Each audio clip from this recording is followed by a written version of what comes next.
Hi, hello viewers. Welcome to Learning Zone channel. இந்த வீடியோல என்ன பார்க்க போறோம் அப்படினா 5th standard science term 2 unit 3 plans இந்த லெசனோட brief and detailed question answers பார்க்கலாம்.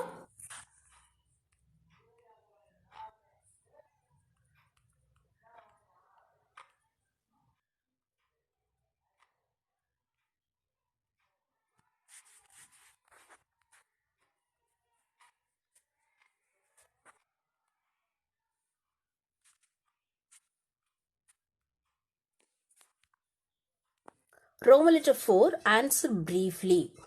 Define pollination. The question ஓட answer page number 85 பாருங்க. Page number 85ல last pollination ஒரு heading இருக்கு.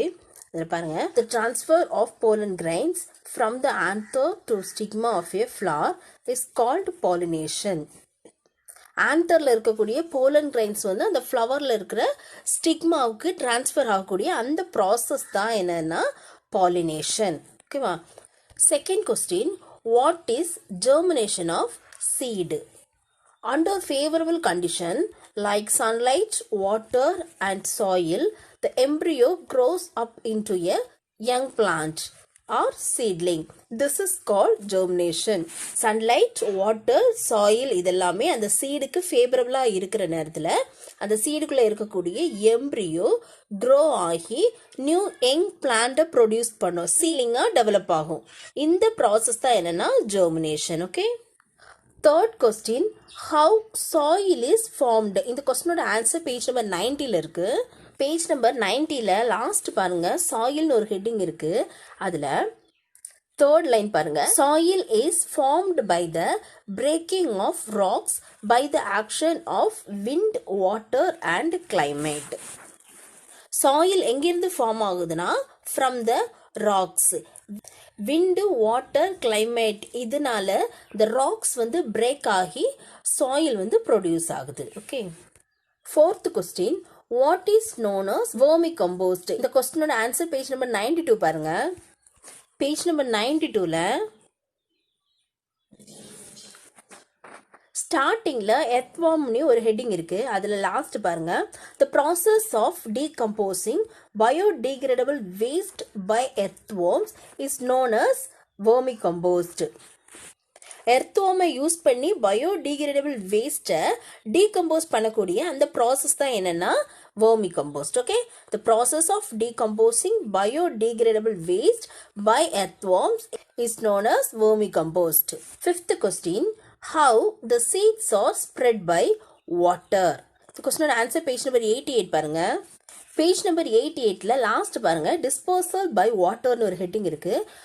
இந்த பேராகிராஃப்ல இந்த கொஸ்டினோட answer, fruits which are dispersed by water have outer coats modified to enable them to float. The mesocarp or middle layer of coconut is fibrous and is easily carried away by water. They reach different places and grow into a new plant. Example, lotus, coconut. Water மூலமாக disposed ஆகக்கூடிய ஃப்ரூட்ஸோட outer code வந்து வாட்டரில் float ஆகுற மாதிரி modify ஆகிருக்கும். இந்த கோகனட்டில் பார்த்தீங்கன்னா அந்த கோகனட்டோட மிடில் லேயர் இல்லை நம்ம மீசோ கார்பன் சொல்லுவோம், அது வந்து ஃபைப்ரஸாக மாடிஃபை ஆகிருக்கும். அது ஃபைப்ரஸாக இருக்கிறதுனால வாட்டரில் ஈஸியாக ஃப்ளோட் ஆகி ஒரு இடத்துலேருந்து இன்னொரு இடத்துக்கு மூவ் ஆகுறதுக்கு ஈஸியாக இருக்கும். Example, lotus, coconut. Answer in detail. First question, write a note on parts of plants. A plant has two important parts, shoot system, root system. The part above the soil is called shoot system.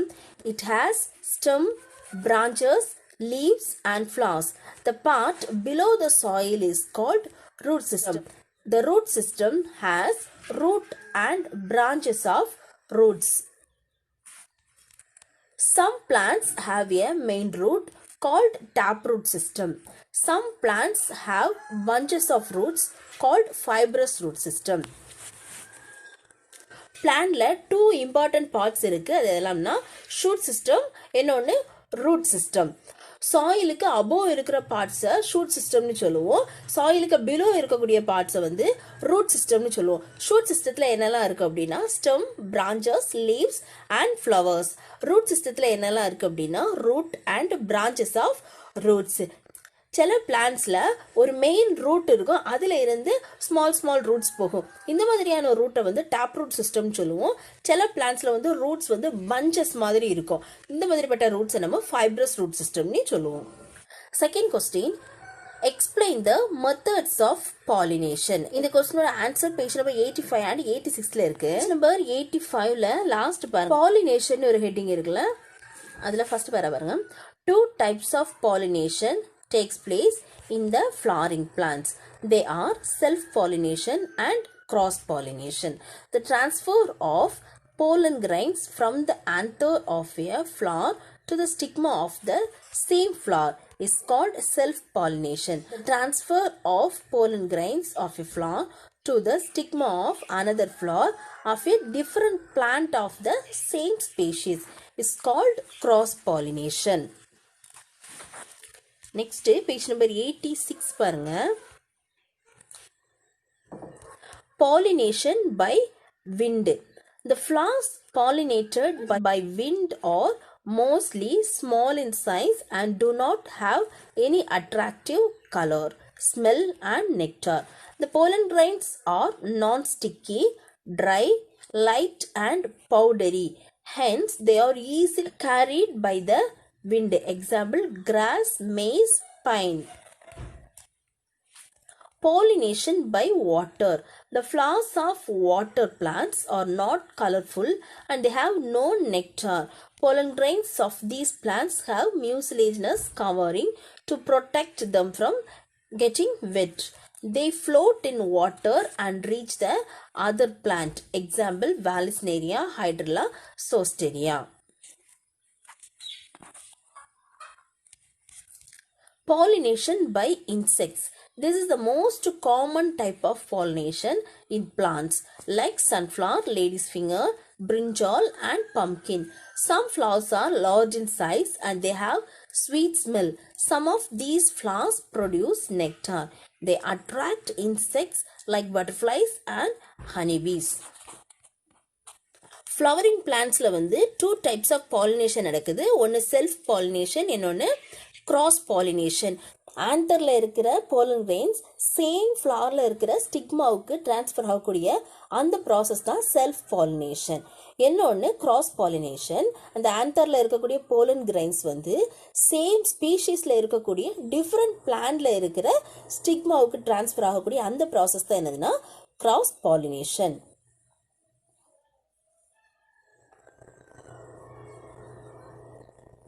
The pollination வந்து 3 types நடக்குது. First one is pollination by wind. Next one is pollination by water. Other one is pollination by insects. Pollination by wind. இந்த method எப்படி நடக்குது அப்படின்னா இந்த pollen grains வந்து wind மூலமா transfer ஆகுது. இந்த மாதிரியான flowers வந்து மோஸ்ட்லி ஸ்மால் இன் சைஸாக இருக்கும் and attractive colour, smell, nectar எதுவுமே இருக்காது. இந்த ஃப்ளார்ஸில் இருக்கக்கூடிய pollen grains எப்படி இருக்கும்னா non sticky, dry, light weight and பவுடரியாக இருக்கும். அப்போ தான் விண்ட் மூலமாக ஈஸியாக டிரான்ஸ்ஃபர் ஆக முடியும். Example, grass, maize, pine. Pollination by water. இந்த பாலினேஷன் எந்த மாதிரியான பிளான்ட்ஸ்ல நடக்கும் அப்படின்னா அக்வாட்டிக் பிளான்ட்ஸ்ல. இந்த மாதிரியான பிளான்ட்ஸ்ல இருக்கக்கூடிய ஃப்ளவர்ஸ் மோஸ்ட்லி கலர்ஃபுல்லா இருக்காது அண்ட் நெக்டார் எதுவுமே இருக்காது. இந்த pollen grains வந்து மியூசிலேஜினஸா இருக்கும். ஏன் அப்படின்னா ஆல்ரெடி அந்த பிளான்ட் வந்து வாட்டர்ல இருக்கிறதுனால அந்த வெட்ல இருந்து ப்ரொடெக்ட் பண்றதுக்காக அந்த pollen grainsல வந்து மியூசிலேஜினஸ் சப்ஸ்டன்ஸ் இருக்கும். வாட்டர் மூலமா ஃப்ளோட் ஆகி அதர் பிளான்டோட ஸ்டிக்மாவை ரீச் பண்ணுது. Example, Vallisneria, Hydrilla, Zosteria. The last one is pollination by insects. இந்த மாதிரியான பிளான்ட்ஸ்ல இருக்கக்கூடிய ஃப்ளவர்ஸ் எப்படி இருக்கும்னா large in size and sweet ஸ்மெல்லாக இருக்கும் அண்ட் இந்த ஃப்ளவர்ஸ்ல இருந்து நெக்டார் ப்ரொடியூஸ் ஆகும். So the butterflies and honeybees like insects வந்து அட்ராக்ட் ஆகுது. Draw the picture of a flower and label the parts. இந்த கொஸ்டினோட ஆன்சர் பேஜ் நம்பர் 84 பாருங்க. பேஜ் நம்பர் 84ல இந்த டயக்ராம் வந்து ட்ரா பண்ணிக்கோங்க. அதில் என்னென்ன பார்ட்ஸ் எல்லாம் இருக்குன்னு பார்க்கலாம். Chappal, petal, anther, filament, stigma, style, ovary, ovules. Okay, thank you students.